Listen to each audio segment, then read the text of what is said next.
प्रदेश आणि उत्तराखंड मधला I love you मोहम्मदचा वाद हा महाराष्ट्रात पोहोचला आणि अहिल्यानगरमध्ये राडा झाला। लाठीचार्ज पोलिसांना करावा लागला कारण दोन समाजामधला तणाव हा अधिक चिघळला असता। मुस्लिम युवकांनी शहराच्या दिशेने वाटचाल केली आणि त्यांना रोखण्यासाठी म्हणून त्यांच्यावर लाठीचार्ज करावा लागला।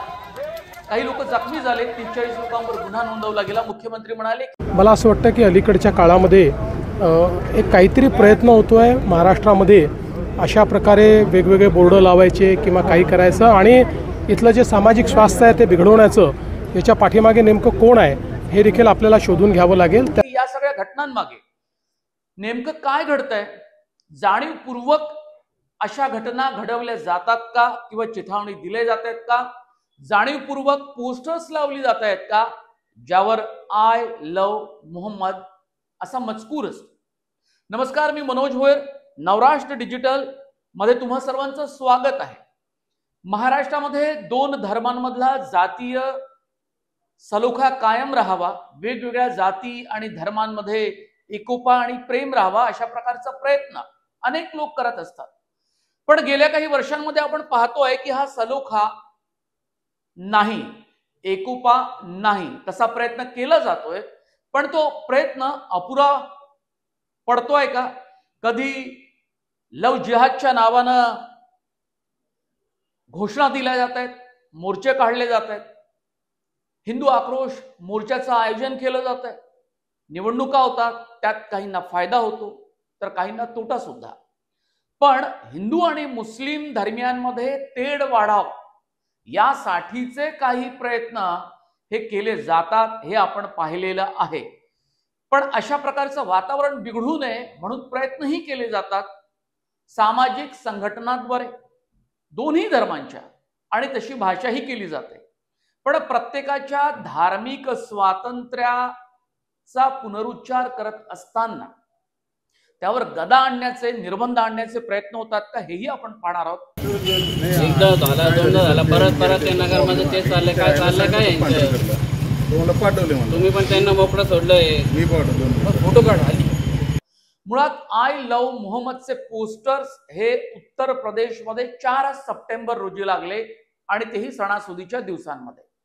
सणासुदींच्या दिवसामध्ये अशा प्रकारचे पोस्टर्स का झळकत आहेत, नारे का दिले जात आहेत, याचं जर आपण कारण पाहिलं तर 4 सप्टेंबर ते 26 सप्टेंबरच्या दरम्यान उत्तर प्रदेशमध्ये कानपूर आणि बरेली या भागामध्ये आणि शिवाय उत्तराखंडमध्ये सुद्धा अशा प्रकारचे पोस्टर्स लावले गेले। या पोस्टरचं जर टायमिंग आपण पाहिलं तर हिंदू धर्मियांमध्ये याविषयी रोष आपल्याला दिसून येतो। याचं कारण असं की हे पोस्टर्स मुळात झळकलेच आहेत हिंदू धर्मियांच्या सण आणि उत्सवादरम्यान। असं मुस्लिम धर्मियांतर्फे का केलं गेलं असा प्रश्न हिंदू धर्मियांमध्ये जेव्हा उमटला, त्याबाबतचा विरोध दर्शवला गेला, त्यावेळी उत्तर असं आलं की अशा प्रकारचा कोणताही जाणून बुजून प्रयत्न केला जात नाही आहे। आपल्या मोहम्मद पैगंबराबद्दल आदर, आस्था आणि प्रेम व्यक्त करण्याचं हे माध्यम आहे आणि त्यासाठी हे पोस्टर्स उत्तर प्रदेश मधल्या वेगवेगळ्या शहरामध्ये लावले गेलेले आहे। अर्थात त्यावर कारवाई यासाठी झाली की या पोस्टर्समुळे जातीय तणाव वाढतोय। हे पोस्टर्स लावताना अजिबात परवानगी घेण्यात आली नव्हती। हे पोस्टर्स कुठल्या कुठल्या स्वरूपात आहेत तेही आपण पाहिलं पाहिजे। केवळ पोस्टर स्टिकर्स नाही तर त्याच्या टी-शर्ट्स बनवल्या गेल्या, सोशल मीडियावरती ते व्हायरल करण्यात आलं, स्कूल बॅग्सवर सुद्धा हे लावण्यात आलं, बॅनर, स्टिकर्स आणि ऑटो बाईकवर सुद्धा मोठ्या प्रमाणात आय लव्ह मोहम्मद असं लिहिलं गेलेलं आहे। अर्थात याच्या विरोधात कारवाई करण्यात आली, मग ती कारवाई जाणून बुजून करण्यात आली, द्वेषानं करण्यात आली, अशा प्रकारचा आरोप मुस्लिम धर्मियांमधून सुद्धा लावण्यात आला होता। कि राय का पर्वत बनाकर बस ये कहना कि आलो मोहम्मद लिखने की बुनियाद पर जो है गिरफ्तारियां करना या एफआईआर दर्ज करना, ये बात काबिले मजम्मत है और बाज लोग इसको सियासी नजर से देखना चाह रहे हैं। सियासत से हमारा दूर दूर तक कोई लेना देना नहीं है। मोहम्मद सल्लल्लाहु अलैहि वसल्लम से मोहब्बत ये हमारा बुनियादी अकीदा है। अगर इसमें जर्रा बराबर भी कमी होगी तो लिहाजा हमारा ईमान ही मुकम्मल नहीं है। आपके चैनल से हम यही कहना चाहते हैं कि हम आखिरी सांस तक मोहम्मद सल्लल्लाहु अलैहि वसल्लम से मोहब्बत के दावे करते रहेंगे। आप चाहे गिरफ्तार करें या चाहे जो सजा देना चाहे दें। आणि मग एफआईआर आणि गुन्हे नोंदले गेले, त्याचा विरोध केला गेला आणि हे संपूर्ण प्रकरण जेव्हा दिल्ली हायकोर्टामध्ये पोहोचलं त्यावेळी सुद्धा हा महत्वाचा अत्यंत मुद्दा आलेला आहे की आम्ही अत्यंत शांततेचा पुरस्कार करतो, आम्ही शांतता राखण्यासाठी आम्ही प्रयत्न करतो आणि आय लव्ह मोहम्मद अशा प्रकारचे बॅनर आणि पोस्टर्स तयार करून केवळ पैगंबरांचा, मोहम्मद पैगंबरांचा बद्दल आम्ही आदर, आस्था आणि प्रेम व्यक्त करतो, आम्हाला कुणाच्याही धर्माविरोधात काही बोलायचं नाही, तसं आम्ही काही म्हटलेलं नाही, असा आर्ग्युमेंट, असा तर्क, असा युक्तिवाद हा दिल्ली उच्च न्यायालयामध्ये मुस्लिम धर्मियांकडून मांडला गेला, म्हणजे मौलवी असेल, सामाजिक संघटनांकडून. आता हे प्रकरण जेव्हा हायकोर्टातच पोहोचलं तेव्हा आपण ही गोष्ट लक्षात घ्यायला पाहिजे की त्याची सुरुवात 4 सप्टेंबर पासून झाली. 26 सप्टेंबरच्या दरम्यान आणि 27 सप्टेंबर रोजी हे प्रकरण दिल्ली उच्च न्यायालयामध्ये गेलेलं आहे. यातले तर्क जर आपण पाहिले तर मोहम्मद पैगंबराबद्दल प्रेम आणि आस्था व्यक्त करत असताना दुसरी बाजू अशी आहे की हे प्रोव्होकेटिव्ह वाटतात, सेन्सिटिव्ह भागामध्ये हे पोस्टर्स लावले जातात. आय लव्ह जीजस ही म्हणजे आय लव्ह जीजस, जय श्रीराम यासारखीच ही आय लव्ह मोहम्मद घोषणा आहे किंवा हे पोस्टर्स आहेत. पण दुसरीकडे अशा प्रकारची घोषणा, अशा प्रकारच्या ज्या काही गोष्टी करतात त्यावर भारतात राजकीय प्रभाव या घोषणांवर आपल्याला दिसतो. हे स्लोगन शांततापूर्वक दिले जातात असं मुस्लिम धर्मियांकडून म्हणत असताना यामुळे कम्युनल क्लॅशेस वाढतात, जातीय तेढ वाढते असं हिंदू धर्मियांचं म्हणणं आहे. म्हणजे 3 मुद्दे यांच्या बाजूने तर 3 मुद्दे हे या बाजूनं आपल्याला दिसतात. दोन्ही धर्मियांकडून अशा प्रकारचे युक्तिवाद केले जातात.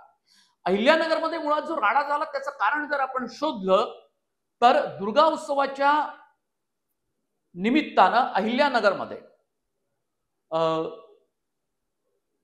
दुर्गा दौड केली जाते आणि वेगवेगळ्या शहरात ती केली जाते. पण दुर्गा दौडच्या दरम्यान त्या रस्त्यांमध्ये आय लव्ह मोहम्मद हे वाक्य, हा मजकूर रांगोळीनं, फुलांच्या रांगोळीनं काढला गेला, सजवला गेला आणि तो मूळ रस्त्यावर अशा प्रकारची या मजकुराची रांगोळी काढल्यामुळे मुस्लिम धर्मियांच्या भावना दुखावल्या.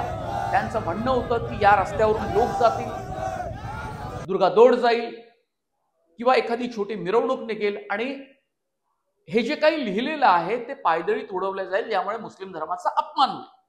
आता मुळात लोकांना असं वाटत होतं की आय लव्ह यू मोहम्मद चे पोस्टर्स अहिल्यानगरामध्ये झळकतायत, मुस्लिम बहुल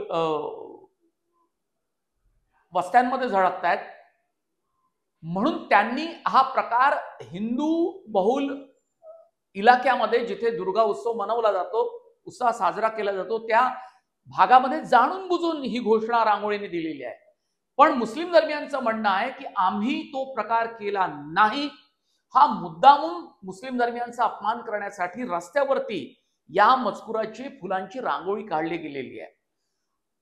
मग हे व्हायरल झालं, मुस्लिम धर्मियांमध्ये ही गोष्ट पसरली आणि मग त्यांनी विरोध सुरू केला. विरोध सुरू केल्यानंतर पोलिसांनी त्यांना शांततापूर्वक हे प्रकरण तिथेच थांबवण्याचा प्रयत्न केला गेला. मूळ मुद्दा असा आहे की पोलिसांनी तिथे हे जागच्या जागी थांबवण्याचा प्रयत्न केल्यानंतर सुद्धा काही तरुण हे शहराच्या दिशेने निघाले आणि मग तो जमाव थांबवण्याचा प्रयत्न केला. ते ऐकत नव्हते. पोलीस आणि मुस्लिम युवकांमध्ये वाद वाढला आणि हा वाद वाढल्यानंतर खऱ्या अर्थानं हा जमाव पांगण्याऐवजी तिथे पोलीस आणि मुस्लिम धर्मियांमध्ये चकमक उडाली, विसंवाद झाला आणि त्यांनी दगडफेक केल्याचं असं म्हटलं जातं आणि मग लाठीचार्जला सुरुवात झाली. लाठीचार्ज यासाठी केली गेली की हा जमाव जो निघाला होता शहराच्या दिशेने तो निघू नये आणि अहिल्यानगर मधलं वातावरण हे आणखी चिघळू नये. हा आय लव्ह यू मोहम्मद वरून जो वाद आहे, हा जो वाढलेला वाद होता, तो कुठेतरी शांत व्हावा, त्याला अटकाव व्हावा, त्याला थांबवण्याचे प्रयत्न हे पोलिसांनी केले. यामध्ये सर्व समाजाच्या लोकांना आम्ही आवाहन करतो की आपणवरती विश्वास ठेवू नये. अहिल्यानगर जिल्ह्यात या शहरामध्ये शांतता आहे आणि कुठलाही म्हणजे आता सध्या जी आहे तर ती शांतता आहे. आपण अफवांवरती विश्वास ठेवू नये आणि जे समाजकंटक, जे दगड मारणारे होते किंवा जे कायदा सुव्यवस्था बिघडवणारे होते त्यांना आम्ही ताब्यात घेण्यात आलेलं आहे. या संदर्भामध्ये वेगवेगळे व्हर्जन्स आपल्याला पाहायला मिळत आहेत. आमदार राष्ट्रवादी काँग्रेस अजित पवार गटाचे संग्राम जगताप यांनी मुस्लिमांच्या स्वातंत्र्याचा उल्लेख केला, पण सेन्सिटिव्ह भागामध्ये, आणि त्या आय लव्ह मोहम्मदचा जो मजकूर होता त्याच्या खाली जे काही वाक्य लिहिलं गेलं होतं तेच सांगतील ते अनुचित असल्याचं त्यांनी म्हटलं. वेगवेगळ्या ठिकाणी आपल्याला वेगवेगळे बोर्ड पाहायला मिळतात, फलक पाहायला मिळतात. हरकत नाही, ज्याला लावायचे त्याने लावा, पण कुठेतरी आव्हान देणारा मजकूर नसावं. आणि विशेषतः पोलीस स्टेशनच्या बाहेर आपल्याला काही बोर्ड पाहायला मिळतात आणि अशा प्रकारचे बोर्ड आहेत. त्या बोर्डवरती जर आपण मजकूर पाहिला तर त्या बोर्डवरती असं लिहिलं आहे की मेरा घर जला दो, कोई शिकवा न होगा, मुझे कत्ल कर दो, बदला न होगा, मगर शान मोहम्मद पर कोई बात आई तो सिर्फ तलवार उठेगी, समझौता ना होगा. म्हणजे ते तलवार वगैरे, आपण लोकशाहीमध्ये राहतो, संविधान आहे, भारताला संविधान आहे, तलवार उठणं हे संविधानामध्ये कुठल्याही प्रकारे मान्य होत नसतं. शिवाय लातूरमध्ये सुद्धा मुस्लिम धर्मियांच्या समर्थनार्थ त्यांच्या मुल्ला मौलवींनी एक निषेध रॅली काढली आणि त्यात त्यांचं म्हणणं असं होतं की आम्ही हिंदू धर्मियांच्या वाटेत येणार नाही, त्यांनी मुस्लिम धर्मियांच्या वाटेत येऊ नये आणि त्यांच्या स्वातंत्र्याचं जसं जतन केलं जातं तसंच मुस्लिम धर्मियांच्या स्वातंत्र्याचं, त्यांच्या धार्मिक स्वातंत्र्याचं हे जतन केलं पाहिजे, ते अबाधित राहिले पाहिजे. आय लव्ह मोहम्मद वरून कुठलाही वाईट संदेश जात नाही असं त्यांनी ठासून सांगितलं. त्यामुळे तसे प्रयत्न आमच्याकडून होत असेल तर आमच्यावर कारवाई करा, हिंदू धर्मियांकडून होत असेल तर त्यांच्यावर कारवाई करा, पण जाणून बुजून या पोस्टरचा विरोध केला जात असेल आणि तसे पोस्टर लावल्यानंतर जर त्यावर FIR नोंदवले जात असेल तर आम्ही त्याचा विरोध करू. आम्ही सुद्धा रस्त्यावरती या विरोधात आमचा आक्रोश व्यक्त करू, असं तिथल्या लातूर मधल्या मौलवींनी सांगून त्यांनी अहिल्यानगरमध्ये जे काही FIR नोंदवले गेले त्याचा कडाडून विरोध केलेला आहे. हे प्रकरण इतक्यावरच थांबणार नाही असं दिसते. याचे रिपरकशन, याचे पडसाद महाराष्ट्रामध्ये वेगवेगळ्या जिल्ह्यांमध्ये पसरत चालले आहे. अहिल्यानगर मधल्या घटनेचे पडसाद त्याच दिवशी लातूर मधल्या रॅलीमध्ये आपल्याला उमटताना दिसले. महाराष्ट्रामध्ये वेगवेगळ्या जिल्ह्यांमध्ये मुस्लिम धर्मियांची संख्या सुद्धा आहे आणि नागपुरातल्या उसळलेल्या मागच्या दंगलीमध्ये जे जे काही घडलं ते जर आपण आठवून बघितलं, त्याचे संदर्भ जर आपण तपासून पाहिले तर आपल्याला लक्षात येईल की उत्तर प्रदेशमधल्या बरेली आणि कानपूर मधनं हा जो वाद महाराष्ट्रामध्ये थेट अहिल्यानगरमध्ये आपल्याला पाहायला मिळाला आणि तसे पोस्टर्स आपण मुंबई आणि काही भागामध्ये सुद्धा आम्हाला पाहायला मिळाले. पण हा वाद जसा थेट अहिल्यानगरमध्ये पोहोचला तसा तो अहिल्यानगरमधून लातूरमध्ये आणि महाराष्ट्राच्या वेगवेगळ्या जिल्ह्यामध्ये पसरू शकतो. महाराष्ट्रातला हा जातीय एकोपा, धार्मिक एकोपा, सलोखा हा जरी बिघडला असेल, त्याची जी घट्ट वीण होती पूर्वी ती उसवली जरी असेल तरी पुन्हा एकदा नेटानं दोन्ही धर्मियांकडून आपल्याला तसे प्रयत्न करावे लागणार आहे. लॉ अँड ऑर्डरची सिच्युएशन, तिथली परिस्थिती ही बिघडू नये म्हणून पोलीस प्रयत्न करतायत. राजकीय नेत्यांनी सुद्धा अत्यंत डोकं ताळ्यावर ठेवून आपल्या प्रतिक्रिया देण्याची गरज आहे. मुल्ला मौलवी आणि हिंदू धर्मियांच्या नेत्यांनी सुद्धा एकत्र येण्याची गरज आहे, जेणेकरून इथलं वातावरण महाराष्ट्रातलं चांगलं राहील. आणि ते नासवण्यासाठी म्हणून जे काही प्रयत्न करतायत त्यांचे प्रयत्न सुद्धा आपल्याला हाणून पाडावे लागेल, इतकंच यावेळी मला सांगावंसं वाटतं. कारण ही परिस्थिती आटोक्याबाहेर जाऊ नये, त्यातून नुकसान महाराष्ट्राचं होणार आहे.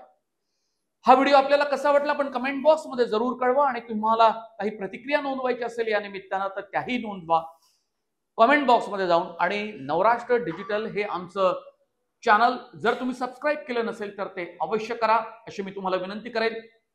याशिवाय बेल आयकॉनवर बटन दाबा म्हणजे तुम्हाला नोटिफिकेशन या चॅनलचे सातत्यानं व्हिडिओचे मिळत राहील. आमचं इंस्टाग्राम आणि फेसबुक अकाउंट सुद्धा तुम्ही फॉलो करा. खूप धन्यवाद. नमस्कार.